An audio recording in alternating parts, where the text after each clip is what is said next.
Hello, wrestling fans! This is Sean's View Entertainment, the most dedicated and prolific WWE news source on the web. Subscribe now for hourly WWE breaking news, hard-hitting rumors, and more. And don't forget to smash that bell for notifications, comment, and share. Are you a true wrestling fanatic? Become a channel member right now to show your support and send us super thanks in the comment section today.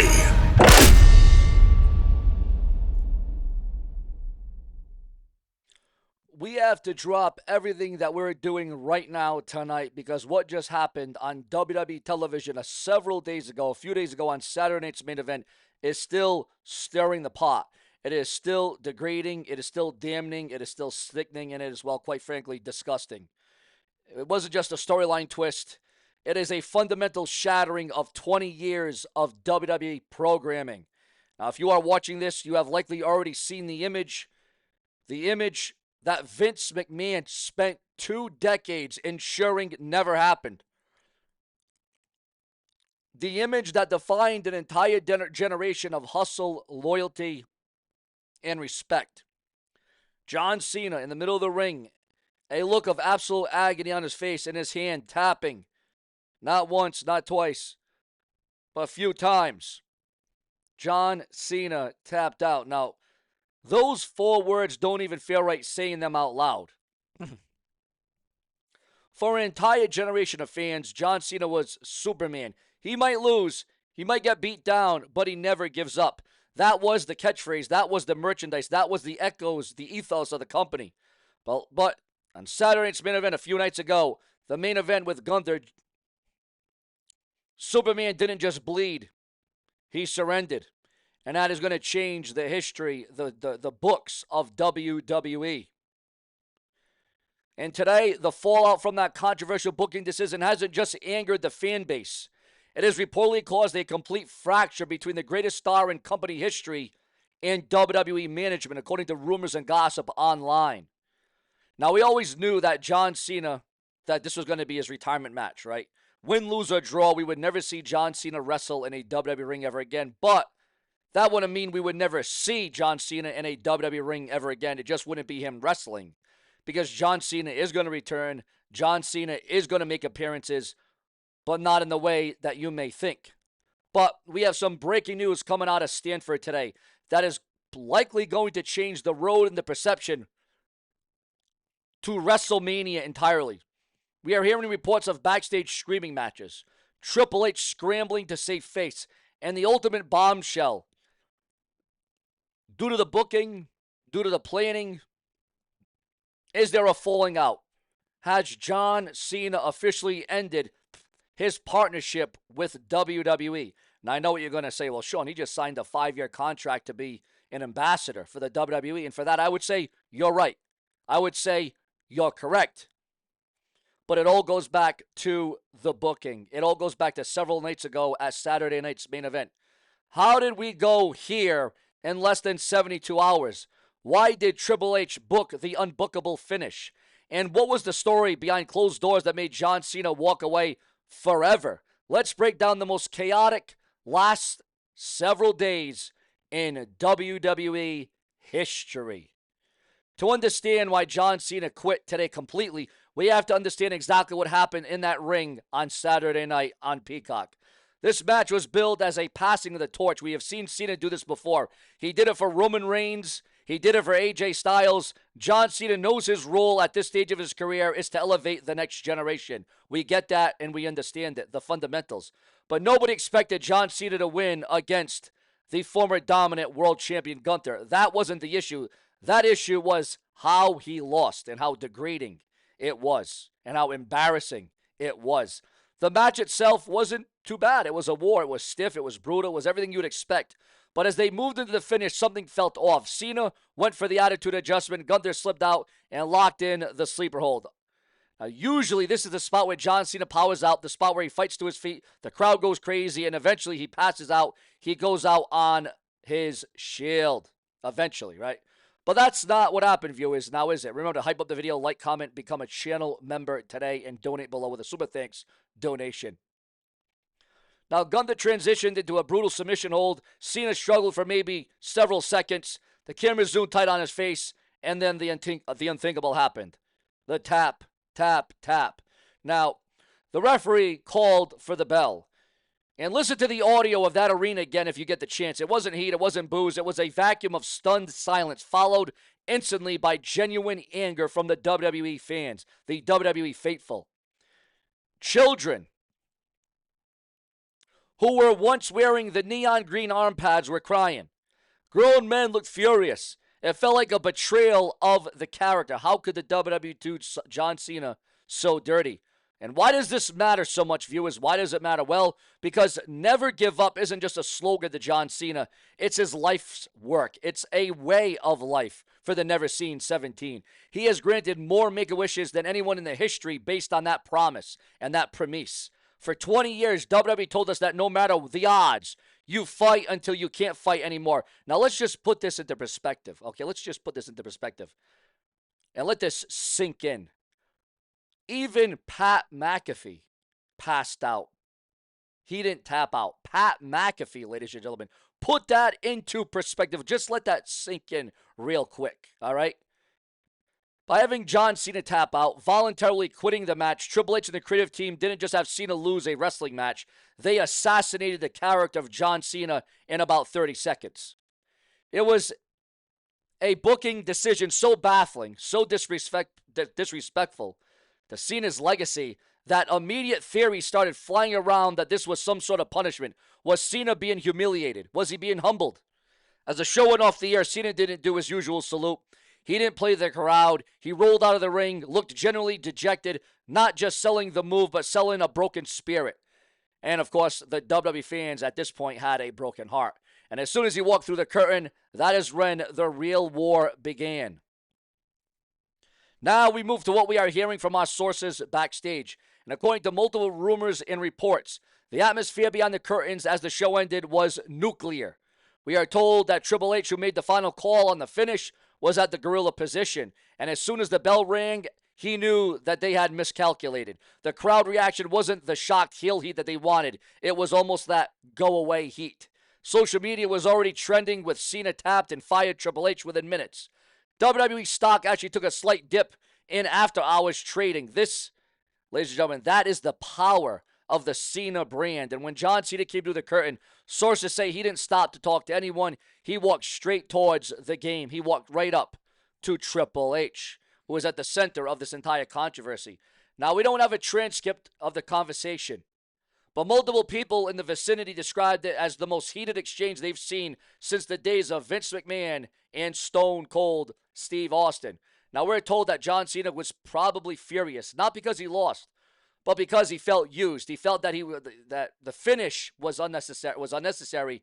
It did nothing but damage the legacy that he and the WWE built together.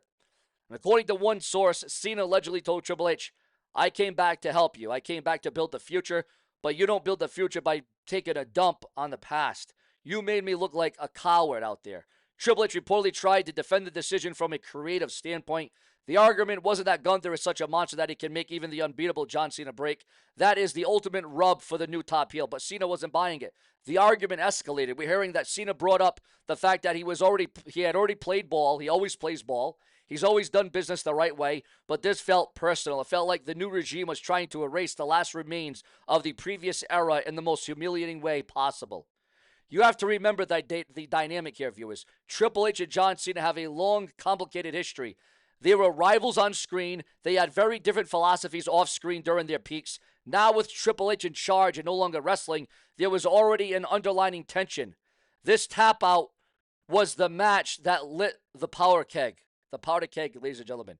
The confrontation reportedly ended with Cena saying something to the effect, "If that's how you value 20 years of loyalty, then I'm done." But again, what about that deal, that 5-year deal of being him an ambassador to the WWE? Cena allegedly went to his private locker room, packed his bags, and left the arena before most of the talent even showed or showered. There were no goodbyes, no shaking hands, just a clean break. For hours over the last couple of nights, couple of days, the internet was just left speculating. Was that anger part of a storyline? Was this all a work to set up a WrestleMania rematch where Cena gets his revenge? Most of us hope that was the case. Most of us hope that was the case because the alternative was too crazy to believe. But this morning, the other shoe dropped, viewers. Multiple reputable outlets begin reporting the same thing. John Cena has officially informed WWE that he is ending his current partnership agreement effectively immediately. Again, a lot of gossip and rumor, not confirmed, okay? Now, this may not just be a storyline injury angle. This is John Cena, the human being being the human being that he is, walking away from the company that made him a household name because of creative differences and a feeling of disrespect. The fallout from this catastrophic, again, the fallout from that is catastrophic for WWE's immediate plans. First, let's look at WrestleMania. We all knew that John Cena wasn't going to be at WrestleMania, but maybe a Hall of Fame. We knew that John Cena was going to be at WrestleMania in some way, shape, form, or fashion. But those plans are now in smoke. The creative team is scrambling today, rewriting most of television because the biggest attraction they have is gone. Second, consider the message that this sends to the locker room. If the new regime is willing to humiliate someone like John Cena, the most loyal soldier they've ever had, what are they willing to do to anyone else or everyone else backstage? Morale is reportedly very shaky. And third, the merchandise and PR nightmare. How do you sell Never Give Up t-shirts when the company just booked a guy to never give up on live television? Triple H is now in a massive crisis mode. He tried to book a shocking moment to create buzz, and instead he drove away the biggest star of the millennium. We often talk about the end of an era. In wrestling, it's hyperbole, but today it feels real. It's hyperbole. John Cena's relationship with WWE was always unbreakable. He was the company man, the guy who would always answer the call when Vince and later Nick Khan or Triple H needed a boost or a major PLE attraction. John Cena was there. We have always assumed that John Cena would have that final retirement match, a celebration, a moment where he rides over to the sunset on his own terms. Instead, his final image in a WWE ring might forever be him tapping to defeat, followed by him walking to the back door in anger. It is a sad, bitter end to perhaps the greatest career in sports and entertainment history. WWE wanted a viral moment on Saturday night's main event on Saturday night. Well, they got one. But the cost was losing the face of their company. Now, we go to you, viewers. We go to you. What do you guys think? Was Triple H right to book Cena to tap out to put over a new star? Or was it a disrespectful move that justified John Cena walking away? Let me know in the comment section because this story is developing and it's changing. So be sure to subscribe, hit the bell, become a channel member today, donate. And, ladies and gentlemen, let me tell you this one. If Triple H manages to fix this, or if Cena makes a public statement, we will have it for you right here first on the Brash and the Brazen. Until then, we are left processing the fact that Super Cena is not so super anymore, and the fact that he finally gave up. And then he got up and left. Will that be the final time we ever see John Cena in the WWE ever again? We all know the lingering injuries. We all know the ongoing trauma that John Cena has gone through with injuries. We all know the insurmountable odds that John Cena has faced over his illustrious WWE career. But is this even? Would even John Cena want to show his face after such a horrible loss? The way it went down. Is there anything to be justified here, viewers, fans, and subscribers? Again, many would say it was a disgusting display. Also, breaking news coming in. Breaking news, guys. Breaking news on the WWE Royal Rumble 2026. The 2026 Royal Rumble is set to make WWE history by taking place in Saudi Arabia. And now, after some internal discussion, the official start time for the global event has finally been locked in. Now, according to WrestleVotes via Fightful Select, WWE has settled on a 2 p.m. start time for the Royal Rumble Premium Live event next year. The news comes after what was described as some internal back and forth about when the show should air. Given the international time zone differences and its importance on the WWE calendar, WWE have officially decided on a 2 p.m. start time for the 2026 version of the Royal Rumble.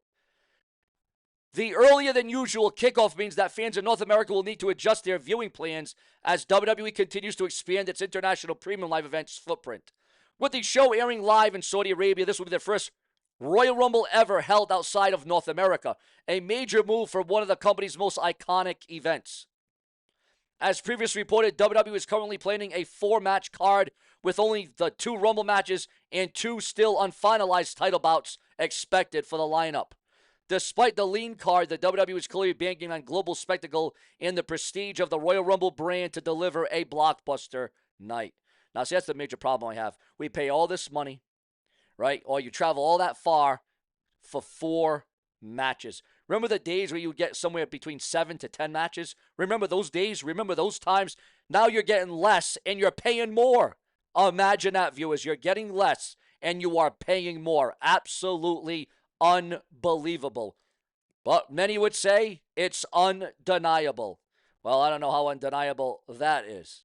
As a reminder, SeanzViewEnt will have play-by-play coverage of all the WWE Premium Live events, all the news, all the rumors, all the speculation. Will the 2 p.m. start time help grow WWE's global audience for the Royal Rumble, or will it clash with fans' expectations back home? I guess we will find out more as it draws near.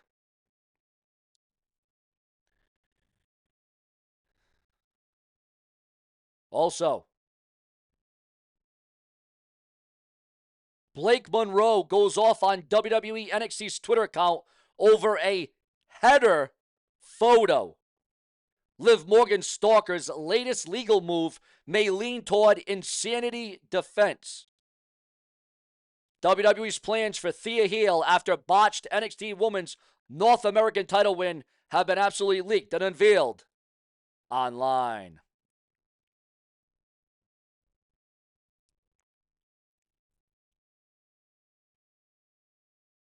Ladies and gentlemen, we are working on plenty of other more major blockbuster updates and headlines. This is SeanzView, and we always come through for each and every one of you. Subscribe.